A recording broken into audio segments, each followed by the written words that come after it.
Alright, what's going on, guys? Trev back again, here to bring you another video. This one's going to be doing another Q&A for Fear the Walking Dead Season 2, leading up to Episode 10, Do Not Disturb. In this one, we're going to start with going over who do I think is the strongest survivor so far in Fear.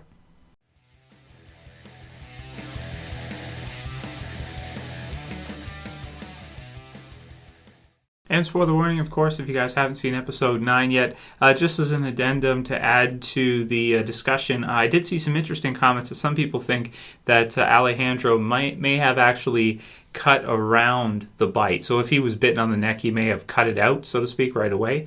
I think that's interesting. I think that would be that'd be a good theory to kind of explain it away. We'll probably find out some more details in this half, and by the end of the season, find out exactly what happened with him. But just like I said yesterday, I don't think it's legit. I don't think that he was actually bitten by a zombie and lived without something happening there. I don't think he's immune. I don't think he has a cure or anything like that. So just to be clear on that, and I wouldn't be surprised if it wasn't a zombie at all, if it was like something totally different or something, who knows. We'll see what they come up with. But yeah, some people in the review thought it was like the hugest development so far in Fear. I don't see them, like I said in my video yesterday, I don't see them revealing something that big in The Walking Dead in Fear. Yeah, I don't see it. So my thoughts yesterday stand, but I do think it is a good little ad that he may have kind of cut around the bite or something to ensure that he didn't die and he didn't turn. So I think that's a good comment. You guys can write what you think below about that, and maybe some predictions and some theories over what you think about Alejandro and the supposed bite. So for this one, this question was from EpicSoren, and he says, Q&A, Trev, which character do you think is best equipped to survive the world at this point, so in Fear? So up until right now, which is episode 10, season 2, mainly going to focus on our surviving crew, because we have met some other characters. There are some other characters out there in the world in Fear that are still alive.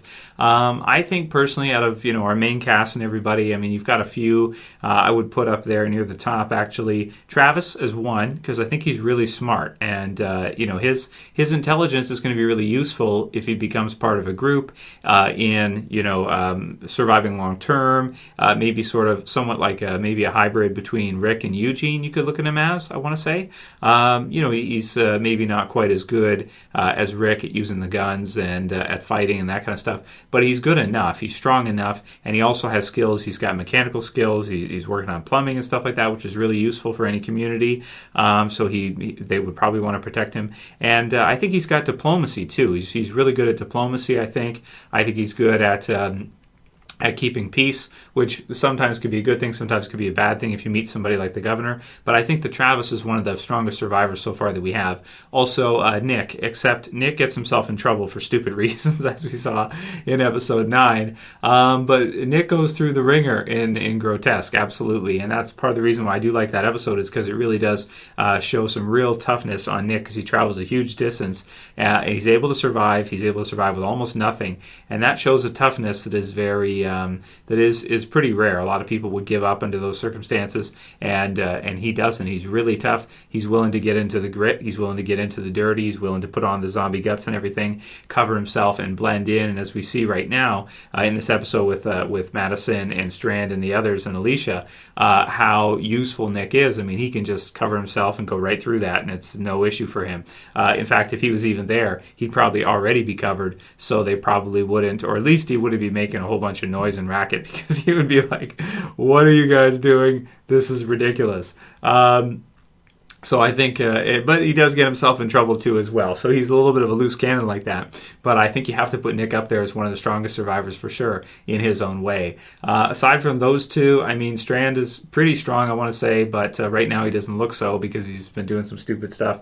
Maybe he just doesn't care so much. Maybe that's the thing, or maybe it's just the writing is contrived in order to create a sequence, and that seems most probable, to be honest with you. So yeah, or they really did think the place was like cleared out or something when they started just kind of getting wasted. So yeah, for me, I think I'd go with those two. I think I'd go with Travis and Nick right now, and maybe next would be like Strand or somebody like that. or Alicia or something. So I hope you like that, Soren. You guys can write in the comments below who you think is the strongest survivor so far in Fear up to this current point. Who's shown the most? Who do you think is the best in terms of their best chances to survive long term, practically, and also in terms of the story, in terms of writing? Who do you think will last the longest? So write your comments below on that one, guys. I want to hear what you have to say for that one. DoctorWarpdrive says, "Hey Trev, love your videos. Was wondering if you could give your thoughts on the fact that NBC wanted The Walking Dead to be a procedural drama crime series." And he's got a link for me, too. And I've seen something about this already. I think it's disgusting. I think it is absolutely disgusting that they wanted to turn The Walking Dead into a crime show, into an iZombie or something to fit within their frickin' criteria and mold. That just makes me want to throw up all over the place, puke my guts out, like as if I have just been, I don't know, pulling a nick and drinking my own you-know-what or something. I mean, that is just nasty to me, especially with seeing what The Walking Dead has become, what The Walking Dead is on AMC, that they would want to make it into a crime series, and Rick would be like Bones or something, and Rick would be like the suit or the police detective going after and finding out what zombie infection. Oh, that's so nasty. It's just gross. You guys can write your comments below on that one too. That is nasty, man. Absolutely. Mordecai The Awesome Bluejay says, "A great episode. Love Nick's scenes, and the scene where Madison and Strand got hammered is kind of funny. However, Ofelia is the worst effing character in the show." I think they are struggling a little bit with fear in the characters, I will say, because at this point in time in The Walking Dead, maybe it's because the comic book series is there too, but I did feel a lot more of a connection with characters like Shane, Rick, even some of the others, Glenn, even Daryl is pretty cool. Ofelia just has, maybe The Walking Dead is more comic booky and Fear is kind of more like soap opera-y, drama-based. I think that's fair to say. I don't really care for Ofelia right now at all. We'll see what they do with her. I think the actress said that she wants her to become like Fear's Carol or something. I think that's wishing and dreaming at this point. I think really far off. And I personally don't care for Ofelia so far at all. I'm not interested in the character. She hasn't done anything that would make me interested, in her at all. And just it's like, I don't know. We'll see what they do with her, but maybe she could become cool later on, but she's got a long way to go, I think, to get there. Right now, I agree with you. She's definitely not one of the best characters in the show for me. She'd be one of the disposable type characters that are just in there to be killed off in a finale or something, and it wouldn't be a big deal anyway. Ryan Spell says, "I really wish Fear was meant to be a short series. Didn't need another drawn-out Walking Dead series. Could have been more action-packed and dramatic. Keep out the great videos." So if it would have been a short series, well, I'm happy to see long shows. And it is true that when they draw shows out, rather than making them kind of short and sweet, that they can be not as, in terms of quality, the quantity can reduce the quality for sure. I'm referring to shows like Breaking Bad, which ended after 5 seasons and the quality was incredible. For example, Game of Thrones, they're wrapping up in a couple years. That'll be like 8 seasons, and it's incredible. It's not too drawn out. But series where they kind of have an open timeline, where they kind of will keep it going as long as people are watching like that, there's good and bad to it. The good with it is you get to see the series for a long time, and it doesn't end too quickly and then is forgotten about. But the downside to it is that if it goes on a really, really long time, sometimes it can get boring at parts, or there can be stuff that's maybe not that engaging. It's just kind of what it is, and it depends. If they're doing 15 or 16 episodes a season, even with The Walking Dead too, there's usually like 1 or 2 episodes in the season that not that much happens in. So, but hey, if you watch most shows, that's kind of commonplace for most series, to be honest. We're kind of treated with The Walking Dead, I think, and some of the others that I review. We'll do a couple more. Jarrod Huffman says, "What do you think makes the walkers flock together in groups, so into the herds? So what causes the zombies to go together into the herds?" And this is something I've done videos on in the past, so I won't go too into it now. But I think it's just signaling and kind of the sound and kind of conformity, and you're seeing one go ahead and then the others will kind of hear the noise, or they'll kind of go towards it and then they all kind of fall in together. Or it could be things like gunshots or helicopter going above, which I thought that was a really nice touch in The Walking Dead Season 2. That was really well done. Where you see kind of the helicopter go, and then you see them all kind of start to kind of go in that direction. That's kind of interesting, and that looked really, really nice in The Walking Dead. They did that kind of herd montage. Was really cool. So I think it's just signaling mainly to just briefly answer your question. Next one's from Teddy Zuppa. He says, Q&A Trev, have you noticed how much Fear the Walking Dead seems to borrow story-wise from The Walking Dead, and does it bother you? So for Teddy, it doesn't bother me. I like when it parallels The Walking Dead, and it's different enough. I mean, they're in Mexico. It's quite a bit different than The Walking Dead. Even the character layout is not exactly transferable, to The Walking Dead. There's characters like Madison. I can't really think of a good, similar character like that in The Walking Dead that's like her. It's a lot different. And even Travis, people compare him to Rick, but he's quite a bit different than Rick too, I think. And all the characters are Nick. Is there really a Nick in The Walking Dead? You could maybe say like Daryl or something. I don't know. It's a different format. So for me, it's different enough that I do like it, and it's got some nice parallels, but it doesn't overdo it with the parallels, I think. If you look at the last couple episodes, we haven't really had too many in The Walking Dead that are like these two. And the Abigail was quite a bit different too, so that was good too. So I think they've done a pretty good job of mixing it up and making it familiar enough, but different as well. And then we have from T, he says, Trev, what is your favorite episode of Fear besides the finale? And this is a pretty tough one because, of course, we're not done Season 2 yet, but maybe after Season 2 finishes, well, I draw that back before I even say it, because once Season 2 of Fear finishes, The Walking Dead is going to come on, and we're going to forget all about Fear, just like we did last year.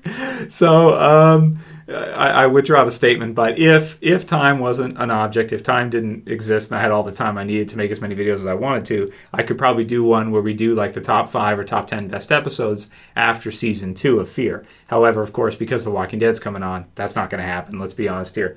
But for me, I mean, my favorite parts of Fear would be the Season 1 finale was incredible, and then we had Blood in the Streets in Season 2, kind of the captive one. So kind of when we were getting close to the end of the stuff on the Abigail, and that was a great part too, when they kind of rescue Alicia and that, and they kind of escape and stuff. That was some really interesting stuff that we haven't seen anything like in The Walking Dead at all. We've never had anything like that with the boats and the ships and everything, and kind of this pirate idea. That was really intense and some really good stuff. And she jumps off, and really cool, man. I thought that was some of the best stuff they've had so far.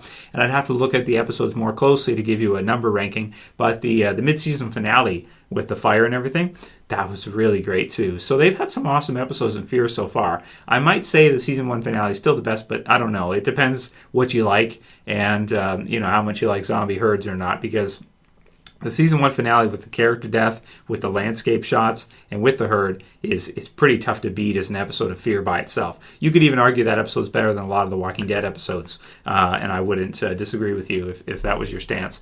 And then the last one will be from Josh Giles, and he says, hey Trev, Q&A, do you accept fan mail? If so, where could we mail stuff to you?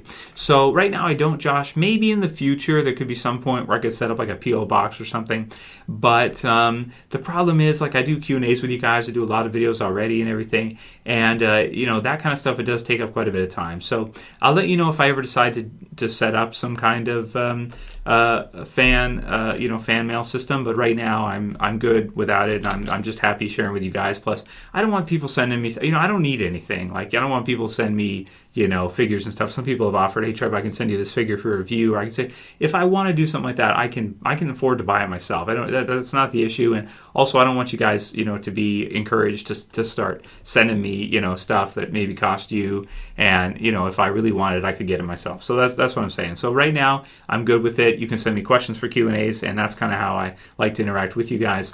And maybe in the future, if enough people want me to do that, I could set up a P.O. box and put the time into it. But right now, it's just not likely, especially like we just talked about the idea of a top 5 video for Fear. That would be great to do. I think I should actually do that. But will we be able to do that once Walking Dead comes back? Probably not. So time is always a consideration, and yeah, right now we're not going to do it. Anyway, that'll be it for today's Q&A, guys. If you liked it, please don't forget to thumb it up. Please share if you've got a Facebook and you don't mind sharing it through. Also, check out the Facebook page. And if you're new, be sure to subscribe. Bottom left to subscribe. That's it for this video today. I'll see you guys again real soon. As always, it's Trev, and I'm saying peace. Later, guys. See ya.